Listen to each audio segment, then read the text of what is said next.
건강한 운동 선수들이 허리가 아프다라고 할 때 거의 대부분 복근 훈련을 잘 중재해서 허리 통증을 완화시키는 경우가 정말 많아요. 허리가 아파요라고 하시는 분들은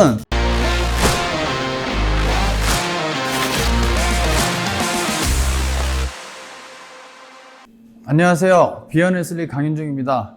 제가 제일 좋아하는 운동 중에 하나고, 제가 만약에 선수들한테 꼭 한 가지 운동만 시켜야 된다 라고 한다면 저는 데드리프트를 시킬 것 같아요. 근데 두 가지 운동을 시킬 수 있다 라고 한다면 데드리프트와 복근 운동을 시킬 것 같습니다. 복근 운동을 함으로써 우리 몸에 얻는 이점들이 되게 많아요. 현대 과학 기술이 발전하면서 움직이지 않아서 아프다 얘기 많이 하잖아요. 허리 통증을 겪는 분들이 정말 많거든요. 근데 허리 통증을 겪는 분들한테 복근 운동은 엄청나게 중요한 운동이 될 수 있습니다. 운동 선수들에게는 꼭 복근을 시키는데, 복근을 무리하지 않게만 복근 운동을 잘만 해주신다면 허리 통증에서 이전보다는 나아질 수 있지 않을까 생각이 듭니다. 일단 복근 운동의 중요성 첫 번째 키워드는 코어예요. 저희가 코어가 되게 중요하다고 얘기를 하잖아요. 그래서 사실 코어 운동은 복근 운동이 아니라 골반과 허리, 요추부에 복합체를 저희는 코어라고 얘기를 해요. 이쪽 주변을 감싸고 있는 근육들이 다 코어 근육이라고 생각을 하시면 되는데, 그 중에서 복근이 하는 역할이 뭐냐? 복근은 저희가 근육 그림을 많이 보셔서 알겠지만 여러 갈래로 퍼져 있어요. 위에서 아래로도 있고, 대각선으로 내려오는 근육도 있고, 그 다음에 이렇게 옆으로 횡으로 퍼져 있는 근육도 있고. 근데 그 중에서 저희가 보통 복근 운동 하면 그 식스팩 해가지고 복직근 얘기를 되게 많이 하거든요. 복직근 운동이 왜 중요하냐? 복직근은 우리 골반을 앞으로 뒤로 기울일 수 있어요. 근데 우리가 가만히 서 있을 때 보면은 척추가 자연스럽게 이렇게 S자 커브를 그리고 있죠. 근데 S자 커브를 그리고 있다는 건 자연스럽게 허리가 조금 더 단축된 자세고, 그 다음에 앞에 복근, 배가 약간 늘어난 자세로 나와요. 약간 늘어난 자세로 나오는데, 저희가 강한 힘을 쓸 때, 저희 힙 힌지 할 때도 배웠고 스쿼트 할 때도 얘기를 많이 드렸는데, 강한 힘을 쓸 때는 거기에 브레이싱이라는 강력하게 그 코어에 힘이 들어가야 되거든요.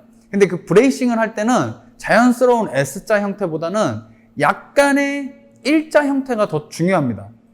약간의 일자 형태를 우리는 전문 용어로 중립 포지션이라고 얘기를 많이 해요. 근데 그 중립 포지션에서 가장 많은 역할을 하는 근육 중에 하나가 복직근이에요. 복직근은 앞에 달려 있고, 그 다음에 허리 근육은 뒤에 달려 있잖아요. 이 두 개가 조화롭게 줄다리기를 하면서 강력한 힘을 내면서 척추를 앞뒤로 이렇게 보호해줘야 되는데, 복직근이 너무 약하고 허리만 너무 강해지면 커브가 너무 과도하게 들어가가지고 복근이 늘어나게 되고 허리만 쪼여지게 돼서 허리 통증이 일어날 수도 있어요.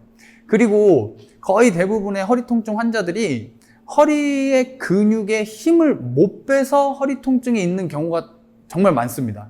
그래서 물론 걸어다니지도 못하겠어요, 복근 운동만 하면 허리가 아파요 라고 하시는 분들은 허리 근육이 너무 강해서 복직근이 그 허리 근육을 감당해내지를 못하는 거예요. 건강한 운동 선수들이 허리가 아프다라고 할 때 거의 대부분 복근 훈련을 잘 중재해서 허리 통증을 완화시키는 경우가 정말 많아요. 그리고 복근 훈련을 하면 그러면 허리 훈련도 따로 해줘야 되냐? 복근 훈련을 하면서 허리 훈련이 자연스럽게 됩니다. 제가 트레이닝 시키는 사람들은 다 운동 선수들이잖아요. 그 운동 선수들의 거의 대부분 대표적인 그 동작 중에 하나가 점프나 달리기예요.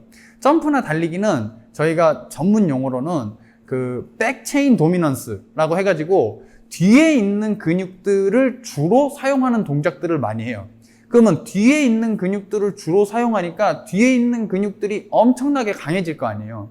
그러면 그 강해진 근육들을 앞에 복직근이 버텨내야 되는데, 그걸 버텨내지 못할 때 근육은 자꾸 단축되게 되고, 그 단축된 근육은 굳어버려서 힘을 뺄 수 없는 상황에 놓여지는 거죠. 힘을 뺄 수 없는 상황에 놓여질 때 이제 허리가 또 아프고, 복근 운동을 한다는 건 앞에 있는, 배에 있는 근육들이 짧아진다는 거고, 배에 있는 근육이 짧아질 때 뒤에 있는 근육은 항상 늘어나게 돼 있어요. 이완되게 돼 있어요. 그러면 복근 훈련을 할 때 자연스럽게 뒤에 근육이 늘어나면서 허리에 있는 근육이 늘어나면서 허리에 이완이 일어나고, 그 다음에 복근 훈련을 조금 빠르게 한다라고 생각 한번 해볼게요. 리드믹하게 복근을 쓸 때, 리드믹하다라는 건 순간적으로 늘어났다 줄어드는 건데, 복근이 순간적으로 늘어났다라는 게 그 말이 곧 순간적으로 허리 근육이 수축을 했다라는 거고, 그 다음에 복근을 조여들 때, 순간적으로 조일 때 뒤에 허리 근육이 순간적으로 이완이 된다라는 거예요. 그래서 앞뒤로 계속 상호작용하면서 우리 몸을 컨트롤할 수 있는 거고, 그때 이제 허리 근육도 충분히 훈련이 된다라는 거죠. 그래서 저는 사실 길이끈 훈련, 그 다음에 이 등배 운동이라 그래가지고 허리 길이끈 훈련을 따로 시키진 않아요. 왜 그러냐면 아까도 말씀드렸다시피 운동선수의 대부분의 동작들이 점프와 달리기인데, 점프와 달리기가 뒤에 있는 근육들을 되게 많이 쓰는 동작들이고, 필요한 경우에는 훈련을 시키긴 하지만 굳이 따로 그 허리 훈련을 시키지 않고 복근 훈련 플러스 허리 근육까지 같이 이제 트레이닝을 시키는 거죠. 복근을 천천히만 하는 게 아니라 리드믹하게, 아니면 조금 더 템포를 빠르게 운동을 한다면 허리 근육도 건강하게 트레이닝 시킬 수 있는 겁니다. 그 다음으로 중요한 게 이제 심폐 능력의 복근 훈련이 되게 중요합니다. 저희가 숨이 찬다, 숨이 딸려, 나는 심폐 능력이 너무 없어 라고 하면서 숨을 헐떡이는 일반인 분들이나 뭐 선수분들이 있잖아요. 숨이 찬다라는 게 결국에 뭐냐면, 저희가 숨을 이만큼 들여 마셨다가, 그러니까 제가 반대로 한번 표현해 볼게요. 후 다 내쉬고 숨을 이만큼 들여 마셨다가, 그 다음에 후 내뱉을 때 이만큼 다시 내뱉고, 그 다음에 다시 들이마실 때 이만큼 들이마셨다가 다시 후 내뱉을 때 이만큼 내뱉는 거예요. 복직근이 약한 사람들이 들이마시는 건 어차피 횡격막이 하니까 수축을 잘하면 들이마시는 건 문제가 없어요. 근데 내쉬는 양이 적어지는 거예요. 복근이 약한 사람들이 숨을 내쉬는 양이 적어지는 거예요. 그러면 그분들이 숨은 이만큼 들이마셨어요. 그리고 내쉬는 거를 요만큼 내셔야 되는데 요만큼밖에 못 내셔요. 그리고 다시 여기서 들이마시고 다시 내쉬고, 들이마시고 내쉬고, 그러니까 호흡이 헐떡이게 되는 거고, 그게 이제 숨이 찬다라고 얘기를 하는 거거든요. 근데 복직근은 호기근 중에 가장 강력한 근육 중에 하나예요.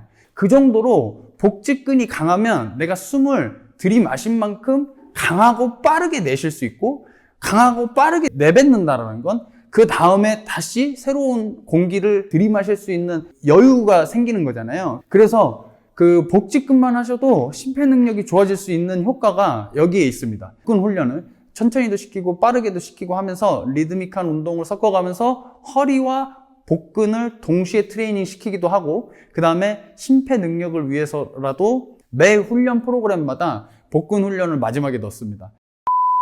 그래서 저희가 복근 훈련을 너무 무서워하지 마시고, 허리가 아프신 분들도 천천히, 허리에 무리가 안 되게 하는 운동들도 많거든요. 저희가 이제 뭐 씰업, 그러니까 복근이 충분히 강해지지 않은 상태에서 완전히 이제 허리가 세워져서 올라오는 동작들은 좀 위험할 수 있는데, 허리를 붙이고 할 수 있는 동작들을 제가 옆에 그냥 예시로 많이 띄워드렸으니까요. 이러한 동작들을 하면서 물론 앞뒤로 구부리는 동작도 있지만 뭐 좌우로도 틀고, 그 다음에 이게 우리 몸을 사방팔방 다 움직이면서 복근을 아주 자유자재로 쓸 수 있게끔 그 훈련을 디자인하신다면 허리 통증에서 좀 자유로우실 수 있고, 그 다음에 더불어 그 우리 몸통의 조절 능력, 게다가 심폐 능력까지 좋아질 수 있으니까요.